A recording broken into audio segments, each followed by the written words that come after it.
श्री शिवाय नमस्तुभ्यम। हर हर महादेव। आप सभी देखिए, आज का ये वीडियो बहुत ही खास होने वाली है।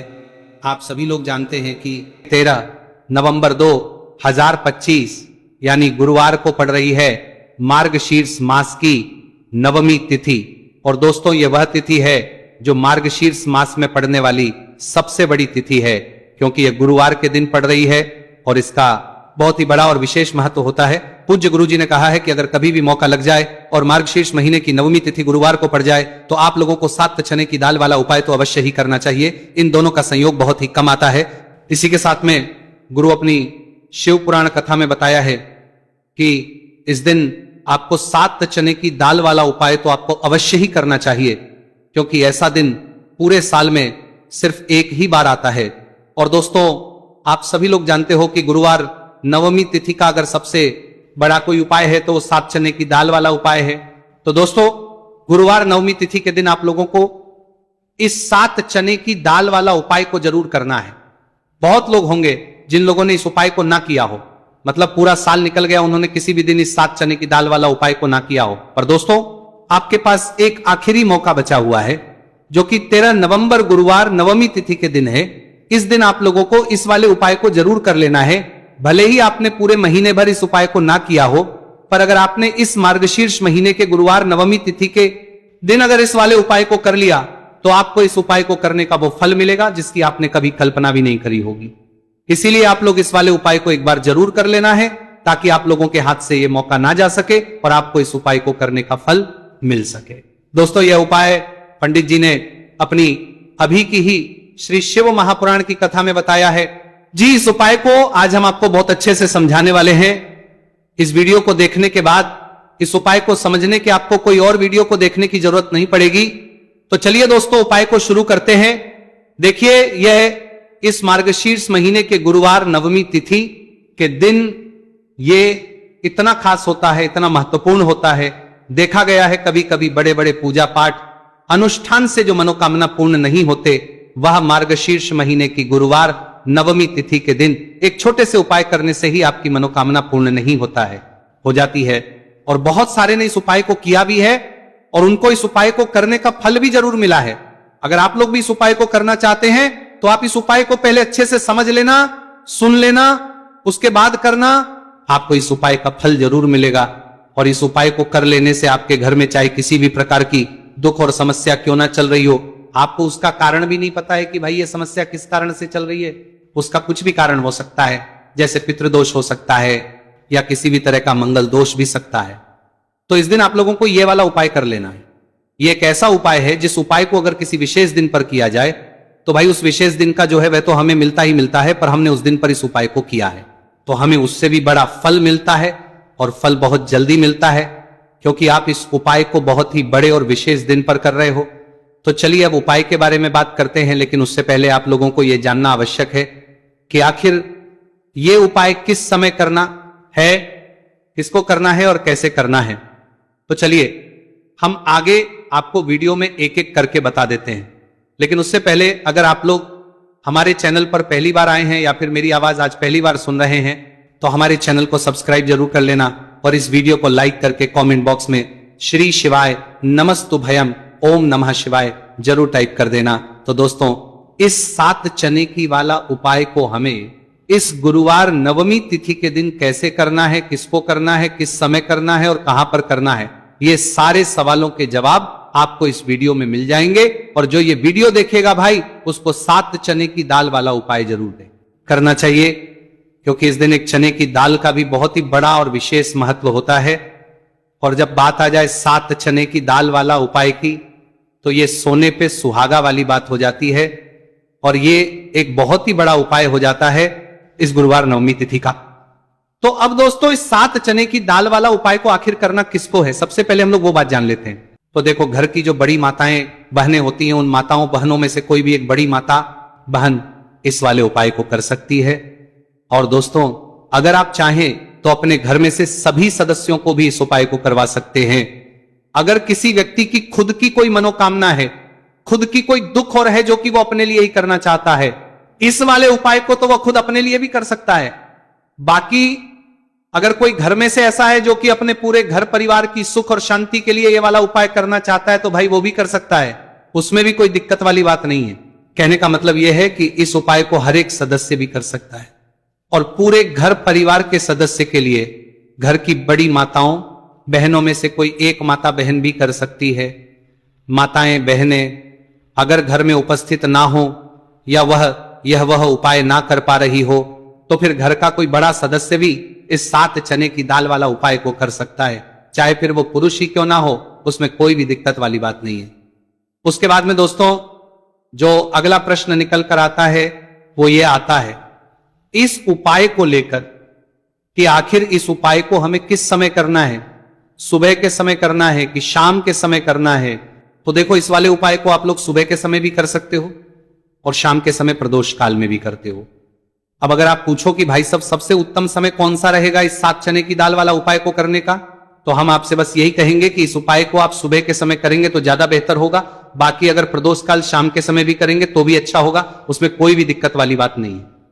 तो अब दोस्तों जो अगली सबसे बड़ी और महत्वपूर्ण बात आती है वो ये आती है कि सुबह अगर हम उपाय को तो हमें कितने बजे से लेकर कितने बजे तक के बीच में करना है और शाम के समय प्रदोष काल में करेंगे तो हमें कितने बजे से लेकर कितने बजे के बीच में करना है। तो देखो सुबह जितनी जल्दी हो सके आप उपाय को करने की कोशिश करना। बाकी अगर किसी कारणवश लेट भी हो जाओ, थोड़ी देर भी हो जाए तो 10 या 11 बजे तक भी आप उपाय कर लेना, पर 12 बजे से ज्यादा देरी ना हो, ठीक है, इस बात का ध्यान रखना। उसके बाद दोस्तों अगर शाम के समय प्रदोष काल की बात करें, प्रदोष काल का जो समय है होता है वो शाम के 6 बजे से शुरू हो जाता है। मतलब शाम के 6 बजे से लेकर 7 बजे के बीच का जो समय होता है यह समय प्रदोष काल का समय होता है। तो आप इस उपाय को 7 या 8 बजे के बीच में भी कर सकते हो। मतलब शाम के 6 बजे से रात 8 बजे के बीच में आप कभी भी इस वाले उपाय को कर सकते हो, उसमें कोई भी दिक्कत वाली बात नहीं। चलिए जानते हैं उस विशेष उपाय के बारे में।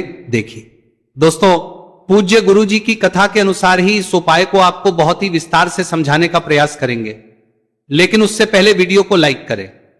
देखिए इस वीडियो में हम पूज्य गुरु जी द्वारा बताए गए 3 सबसे अचूक उपायों के बारे में जानेंगे जो आपको सिर्फ और सिर्फ गुरुवार की नवमी की तिथि पर ही करने हैं। पूज्य गुरु जी ने बताया है कि जो भी व्यक्ति इन उपायों को कर लेता है उसके जीवन से समस्त परेशानियां दूर हो जाती हैं।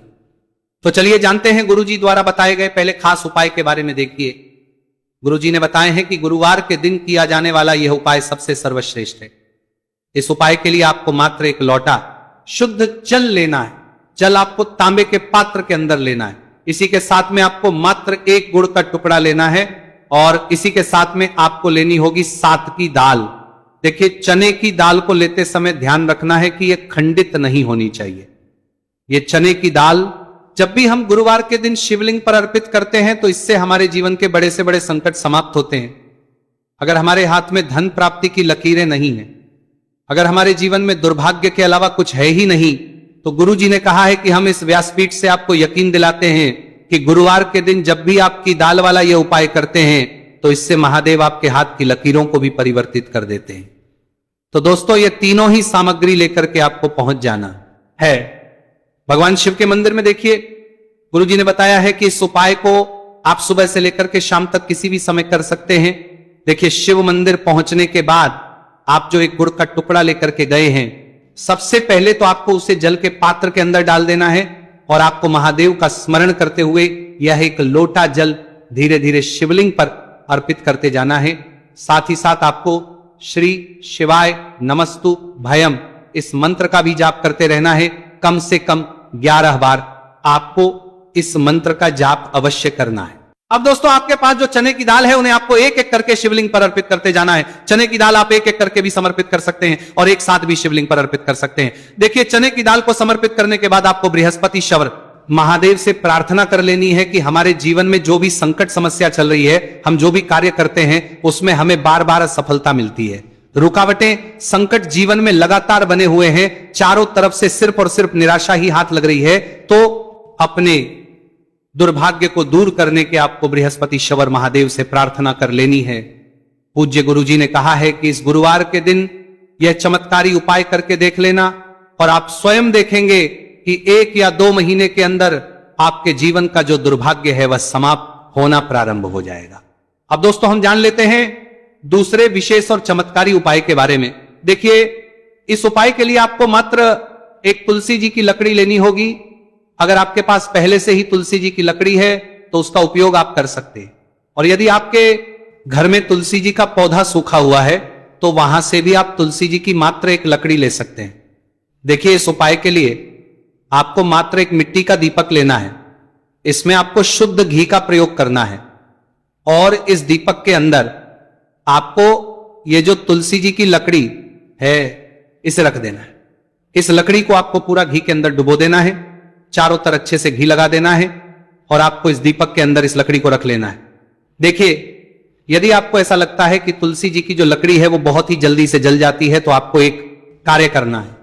आपने जो तुलसी जी की लकड़ी ली है उस पर आपको पूरी पर अच्छे से रुई लपेट देना है, यानी कि कॉटन जो होती है उसे अच्छे से लपेट देना है, जिससे कि ये जो लकड़ी है दिखाई ही ना पड़े।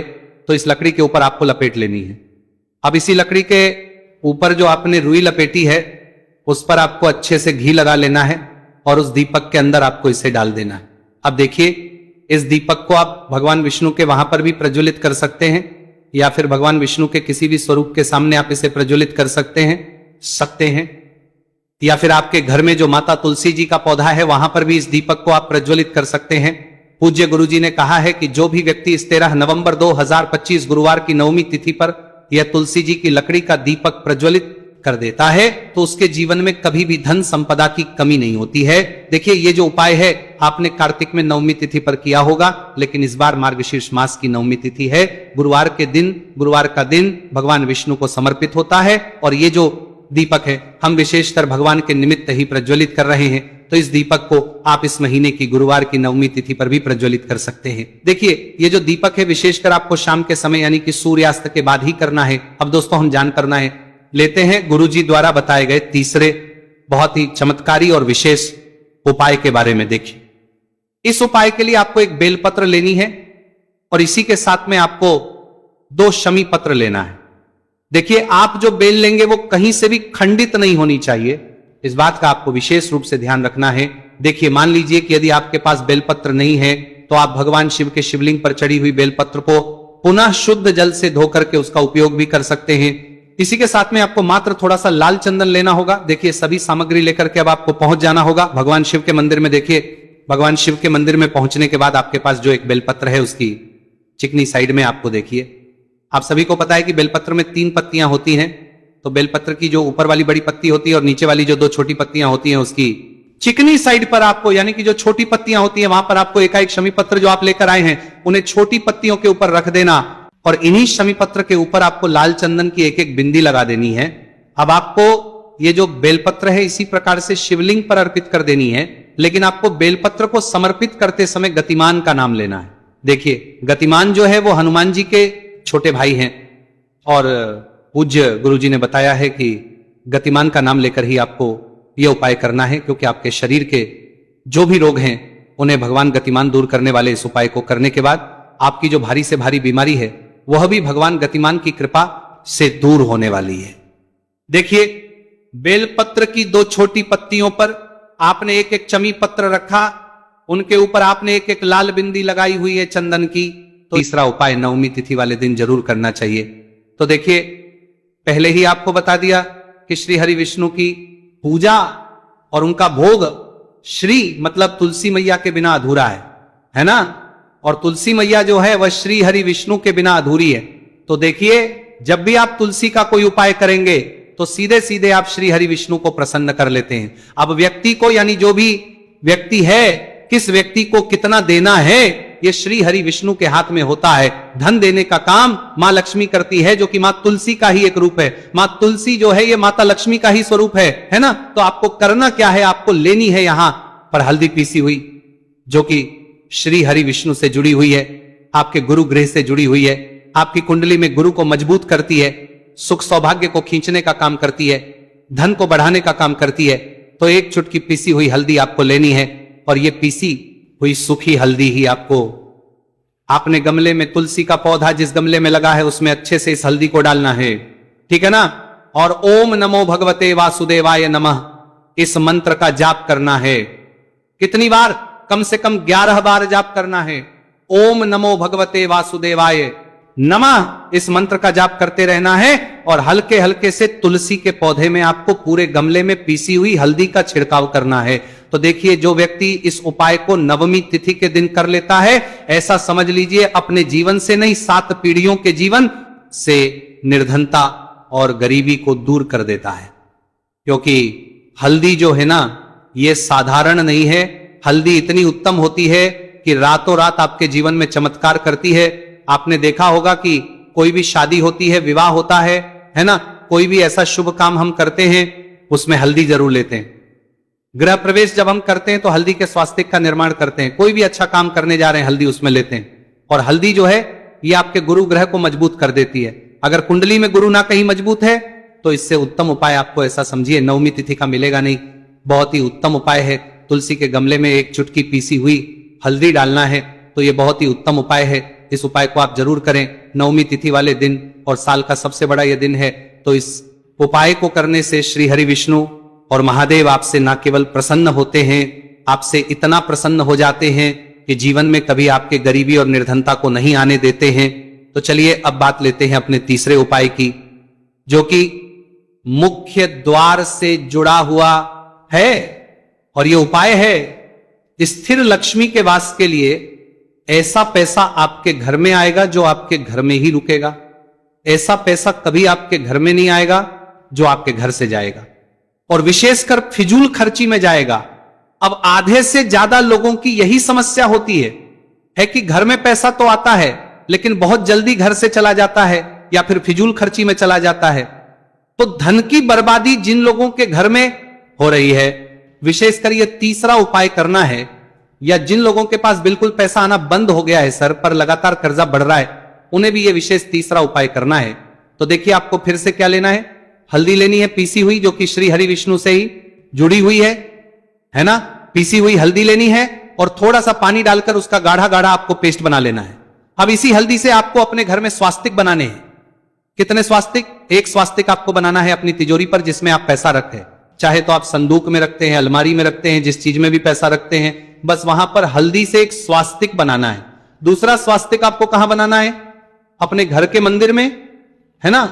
और 2 स्वास्तिक आपको बनाने हैं अपने घर के मुख्य द्वार पर, बाहर की तरफ। हल्दी से 4 स्वास्तिक आपको बनाने हैं। 2 स्वास्तिक मुख्य द्वार पर बाहर की तरफ, 1 तिजोरी पर, है ना, और 1 अपने घर के मंदिर में। बस ये उपाय आपने अगर नवमी तिथि वाले दिन कर लिया, तो देखिए जो धन की तिजोरी है उसमें पैसा भरा रहेगा। कभी भी धन की तिजोरी धन से खाली ना होगी, क्योंकि जहां पर हल्दी का स्वास्तिक 1 होता है, वहां कभी धन की कमी नहीं होती है। हमेशा वहां पर धन की देवी माता लक्ष्मी वास करती है, क्योंकि हल्दी किससे जुड़ी हुई है? श्री हरि विष्णु से। और मां लक्ष्मी कहां होती है? जहां श्री हरि विष्णु वास करते हैं। अब बात करें कि आपके घर का मंदिर जो है, उसमें अगर आप 1 स्वास्तिक बनाते हैं, तो आपके घर से ऊर्जा जो है, पूरे में ऊर्जा फैलती है ना। तो आपके घर में पॉजिटिव एनर्जी बढ़ती है, सकारात्मक ऊर्जा बढ़ाती है। जब आप अपने घर के मंदिर में हल्दी का स्वास्तिक बनाते हैं, घर से बुरी शक्तियां, नेगेटिव एनर्जी जैसी चीजें बिल्कुल आपके घर में नहीं रुकती है। मुख्य द्वार तो इतना उत्तम होता है कि मुख्य द्वार से ही मां लक्ष्मी की नजर सबसे पहले आपके मुख्य द्वार पर ही पड़ती है। और मुख्य द्वार पर अगर आपने हल्दी के स्वास्तिक बना दिए, तो मां लक्ष्मी देखते ही प्रसन्न हो जाती है, क्योंकि ये श्री हरि विष्णु से जुड़ी हुई है ना। और हल्दी के स्वास्थ्य जहां पर जो व्यक्ति अपने घर के मुख्य द्वार पर बनाते हैं, ऐसा समझ लीजिए मां लक्ष्मी उनके घर में वास करती ही करती है, और कभी भी ऐसे घर को नहीं जाती है। स्थिर लक्ष्मी का वास आपके घर में होगा। यह हल्दी के स्वास्तिक वाला उपाय नवमी तिथि के दिन बहुत ही उत्तम है। साथ ही साथ कोशिश करें कि इस दिन गाय माता को हरी घास अवश्य खिलाएं। अगर आपको हमारी ये वीडियो पसंद आई हो, तो हमारे इस वीडियो को लाइक करें, चैनल को सब्सक्राइब करें, कमेंट बॉक्स में लिखें हर हर महादेव, जय मां लक्ष्मी। आप बात करते हैं अगले उपाय की। इस उपाय के लिए आपको एक दीपक लेना है। दीपक आप मिट्टी का भी ले सकते हैं, और शुद्ध आटा मढ़कर उसका दीपक भी आप तैयार कर सकते हैं। दीपक के अंदर गोलबाती का करना है, और दीपक के अंदर आपको शुद्ध घी का प्रयोग करना है। इसी के साथ में आपको मात्र 1 फूल वाली लौंग लेनी होगी। अब ये एक दीपक और 1 फूल वाली लौंग लेकर के सीधा आपको पहुंचना होगा बरगद के वृक्ष के वहां पर। देखिए, सबसे पहले तो आपके पास जो 1 फूल वाली लौंग है, उससे आपको बरगद के वृक्ष की जड़ में समर्पित करना है। देखिए, अगर आपके जीवन में कोई भी संकट आने वाला है, कोई भी कष्ट आने वाला है, तो वह इस उपाय के माध्यम से दूर होने वाला है। महादेव की विशेष कृपा रहेंगी कि जो भी संकट आपके जीवन में आने वाला होगा, वो भी दूर हो जाएगा। तो आपको एक लौंग समर्पित करनी है बरगद के वृक्ष की जड़ में, और वहीं पर आपको जो है गोलबाती वाला दीपक जो आप लेकर के गए हैं उससे भी वहां पर प्रज्वलित कर देना है। वटकेश्वर महादेव का स्मरण करते हुए देखिए, जब भी आपको जीवन में इस साल लगने कि आपके जीवन में कुछ भी अच्छा नहीं चल रहा है, तब भी आपको यह उपाय करना है। तो इस प्रकार से आपको यह उपाय करना है। अब हम जान लेते हैं चौथे विशेष उपाय के बारे में। देखिए, यदि आपके विवाह में शादी में कोई भी समस्या आ रही है, यदि आपका जो कर्ज है वो दिन पर दिन बढ़ते ही जा रहा है, तो आपको यह चमत्कारी उपाय करना चाहिए। कोई भी समस्या अगर जीवन में है तो उसे दूर करने के लिए आपको उपाय करना चाहिए।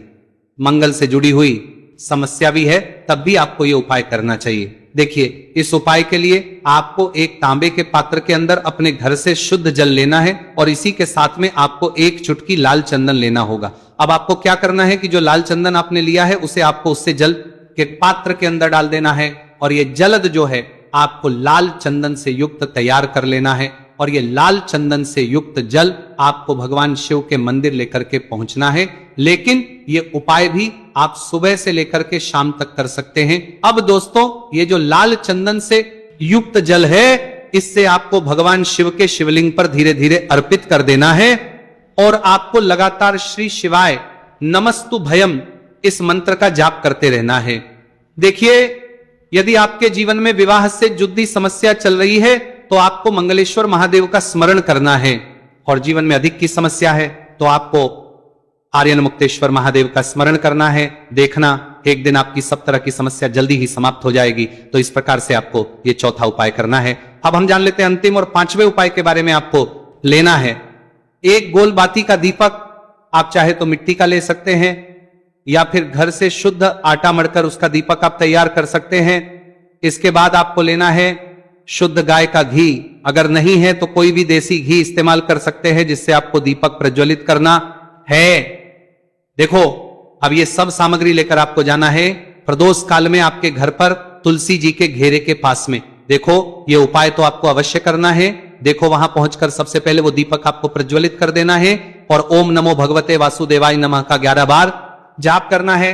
उसके बाद आपको अपने सीधे हाथ में थोड़ी हल्दी लेकर उस दीपक में अपना नाम और गोत्र हुए डाल देना है।